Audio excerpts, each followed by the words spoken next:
Dear ladies and gentlemen, welcome back to the analysis of YOLENO TV. I hope you're well from wherever you're watching this channel.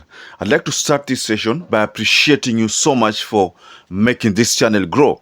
If you wish to support us, just subscribe to our channel and give this video a like. So now you literally know that Senator COONS will be jetting to the country most probably today for a meeting that is scheduled for tomorrow with RAILA Odinga. So you also know that on Monday there's going to be that resumption of the talks that were started on Wednesday at the Bomas. So I want to first of all give you a brief history on why the arrival of Senator COONS, the US Senator, will be quite significant in that talk of the Monday. First, Katarina Tice, who is a US Secretary of Matters of Trade, came to Kenya at a time when Moses Kuria alikuwa ni mtu ambaye yuko unbearable. Soon after that meeting, Moses Kuria has literally cooled down, and the hardline positions that he's always had to go down.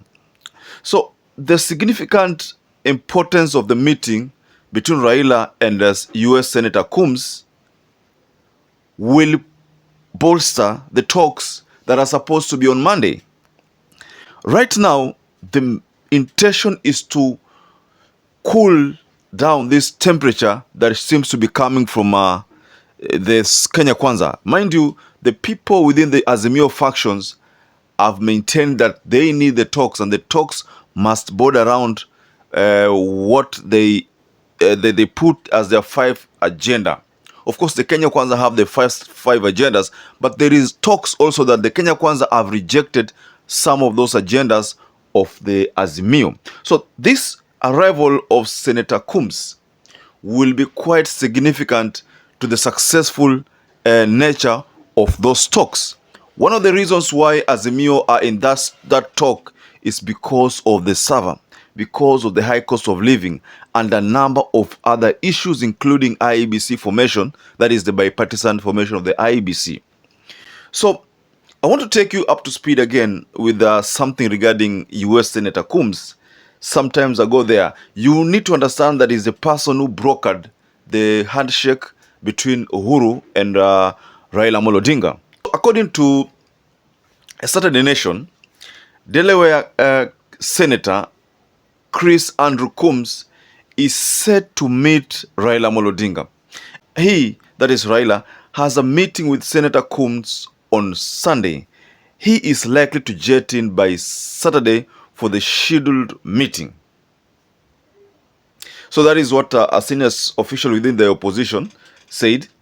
And also the story there is that it will be remembered that Mr. COONS was also in Kenya immediately after 2022 elections, where he met the then president-elect William Ruto, Uhuru Kenyatta, and RAILA Odinga amid tension in the country. So now all eyes are on a Monday meeting as the committee kickstarts the talks that are aimed to solve the issues given by the opposition camp. This is quite significant to me, despite the fact that there are some people who still feel that these US people were part and parcel of this the formation of this regime, that they could have pushed IEBC to make some kind of pronouncements which are in favor of their stand. So there's a time here we talked about the issue of BRICS. You know, there are countries which are joining BRICS. There was that fear of the US that probably if maybe RAILA Odinga won, then Kenya would go the BRICS way. Because you know that in Africa now, countries seems to be running away from US, starting to trade with Russia. So that is a very, very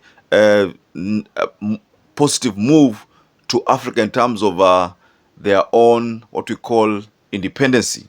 Because most of these Western countries ndo colonize Africa.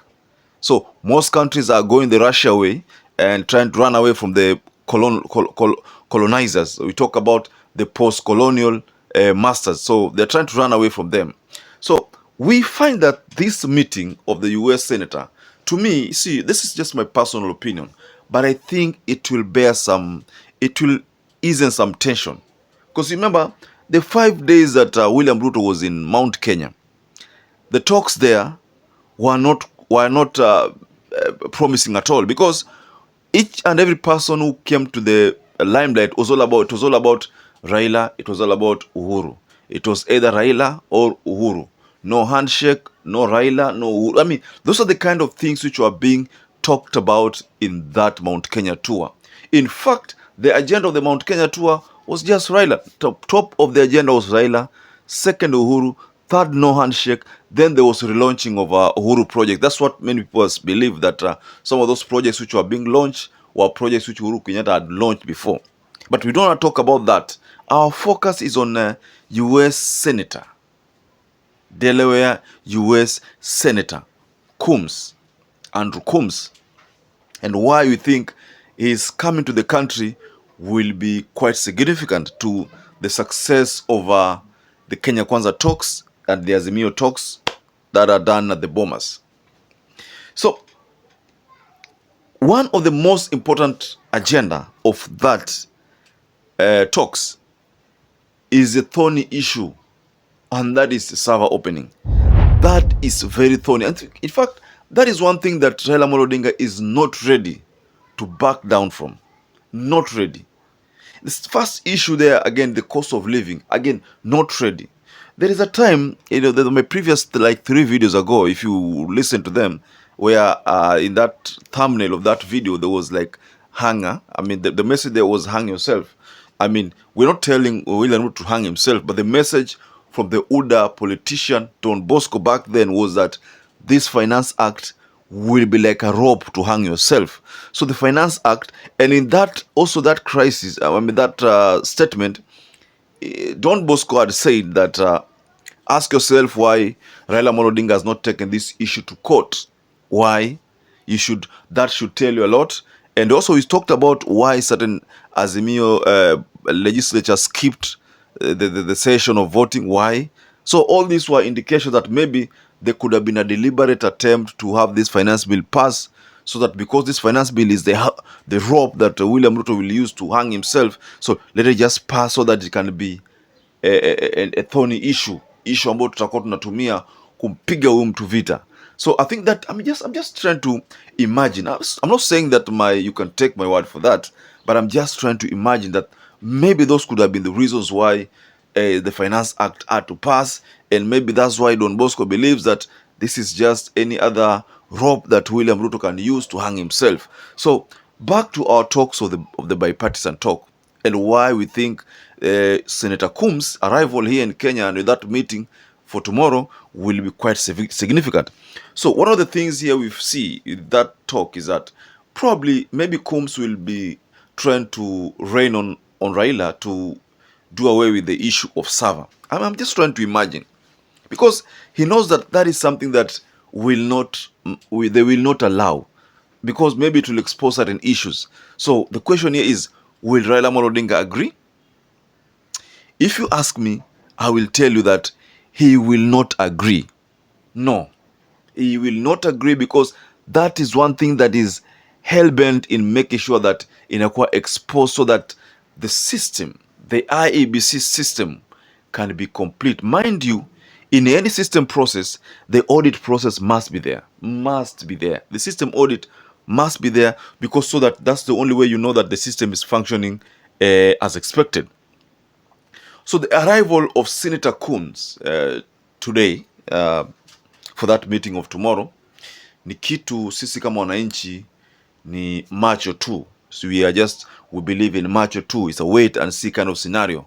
We want to know what Senator COONS has in terms of message from Biden, because of course he's an envoy for Biden. So maybe he's going to bring a message from Biden. So that's what Kenyans are waiting for now. So, ladies and gentlemen, I would like to rest my case there. But until we catch up again for our next analysis, kindly don't forget to subscribe to this channel. Don't forget to give this video a like, because if you give this video a like, it gets shared on the YouTube platform. Also, don't forget to hit the notification bell. It is so important, so that when you give you any update, even regarding the arrival of Senator COONS, you will always be getting notification on your smartphone. So, ladies and gentlemen, don't forget to comment. And until you catch up again, stay safe, stay blessed.